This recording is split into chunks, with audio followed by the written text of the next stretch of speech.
Hi, boys and girls. I know it's been a little while, been a little crazy around here, just like you with Google Classrooms and trying to do some end of the year things, but I wanted to get back to reading you a story today. So today is going to be The Little House by Virginia Lee Burton. Once upon a time, there was a little house way out in the country. She was a pretty little house, and she was strong and well built. The man who built her so well said, "The little house shall never be sold for gold or silver, and she will live to see our great great grandchildren's great great grandchildren living in her."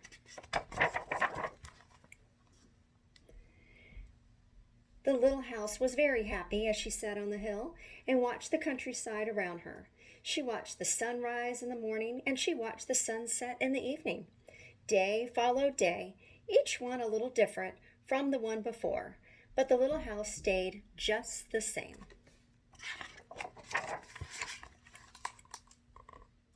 In the night, she watched the moon grow from a thin new moon to a full moon, then back again to a thin old moon. And when there was no moon, she watched the stars. Way off in the distance, she could see the lights of the city. The little house was curious about the city and wondered what it would be like to live there.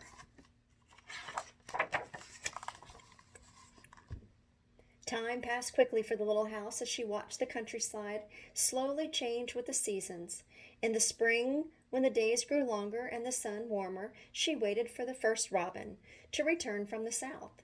She watched the grass turn green, she watched the buds on the trees swell, and the apple trees burst into blossom. She watched the children playing in the brook. In the long summer days, she sat in the sun and watched the trees cover themselves with leaves, and the white daisies cover the hill.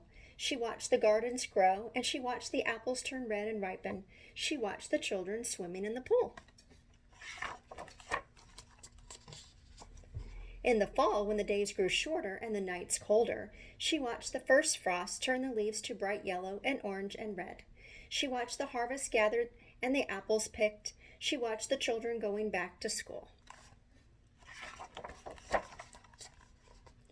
In the winter, when the nights were long and the days short and the countryside covered with snow, she watched the children coasting and skiing year following year. The apple trees grew old and new ones were planted. The children grew up and went away to the city. And now at night the lights of the city seemed brighter and closer. One day the little house was surprised to see a horseless carriage coming down the winding country road. Pretty soon there were more of them on the road and fewer carriages pulled by horses. Pretty soon along came some surveyors and surveyed a line in front of the little house. Pretty soon along came a steam shovel and dug a road through the hill, covered with daisies. Then some trucks came and dumped big stones on the road, and then some trucks with little stones, and then some trucks with tar and sand. And finally a steamroller came and rolled it all smooth, and the road was done. Now the little house watched the trucks and automobiles going back and forth to the city. Gasoline stations, roadside stands, and small houses followed the new road. Everyone and everything moved much faster now than before.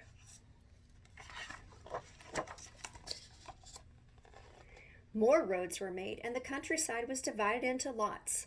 More houses and bigger houses, apartment houses and tenant houses, schools, stores, and garages spread over the land and crowded around the little house.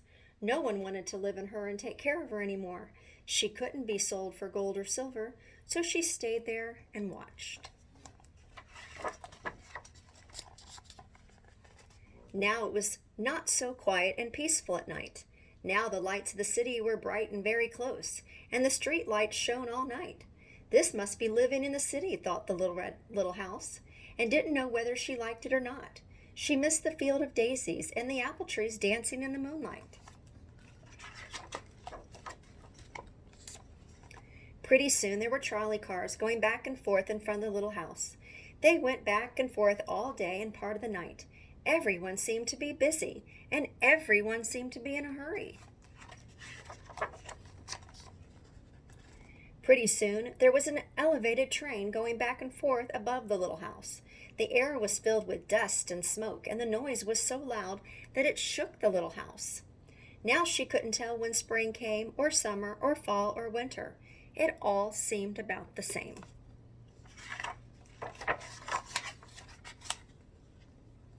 Pretty soon there was a subway going back and forth underneath the little house. She couldn't see it, but she could feel and hear it. People were moving faster and faster. No one noticed the little house anymore. They hurried by without a glance. Pretty soon, they tore down the apartment houses and tenant houses around the little house and started digging big cellars, one on each side. The steam shovels dug down 3 stories on one side and 4 stories on the other side. Pretty soon, they started building up. They built up 25 stories on one side and 35 stories on the other.